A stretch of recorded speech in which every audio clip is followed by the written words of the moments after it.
来看总统蔡英文今仔颁勋章予副总统赖清德等13个政务人员，感谢因过去陪同的付出。520特别办就职典礼，目前拿赢只有台中市长罗秀燕、跟立法院副院长江启臣表示讲因会参加哦。台北市长蒋万安今仔是讲，若苏会当来调整市政的行程，一定会出席。国民党的党主席朱立伦是表示，顶礼拜五已经有收到邀请了，伊嘛呼吁民进党爱赶紧正面来回应社会期待。恭请总统受勋。总统蔡英文亲身颁授勋章予副总统赖清德等13个政务人员，感谢执政团队过去8年付出。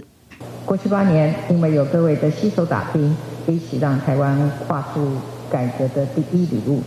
每一步都走得艰辛，但每一步都为我们的下一代打造了一个更好的国家。我也要祝福今天得到中山勋章的副总统，我相信在他的卓越领导之下，台湾一定会走向更光明、更美好、更灿烂的未来，也使台湾不管在国防、外交、两岸、经济、社会、医疗、科技的发展都会更上层楼。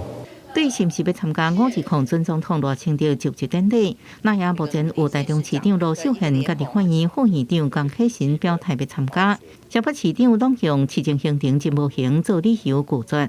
不过台北市长蒋万安13解喙表示会请同事联络，是不是应调整市政行程？我已经请我的同仁去联系，看是否能够调整市政行程。如果可以，我就会出席520就职典礼；但如果没有办法，还是依然祝福我们的新任政府未来的施政一切顺利，也能够更直接的来回应民众的期待。我们上个礼拜5的下班的时候已经收到了，谢谢总统府的邀请。朝野的合作不会取决于是否参加典礼，真正的关键重点是不是有诚心让台湾的政治走向良性的循环，还是要恶意的毁灭。520就职典礼是不是要去？朱立伦无将话讲死，甲他表示，若民进党愿意重新放开，大家拢愿意来庆贺赖清德就任。反倒转来，若继续恶意的摧毁、反对、提告、罢免，就算什么人去，拢无法度互调解和解。记者综合报道。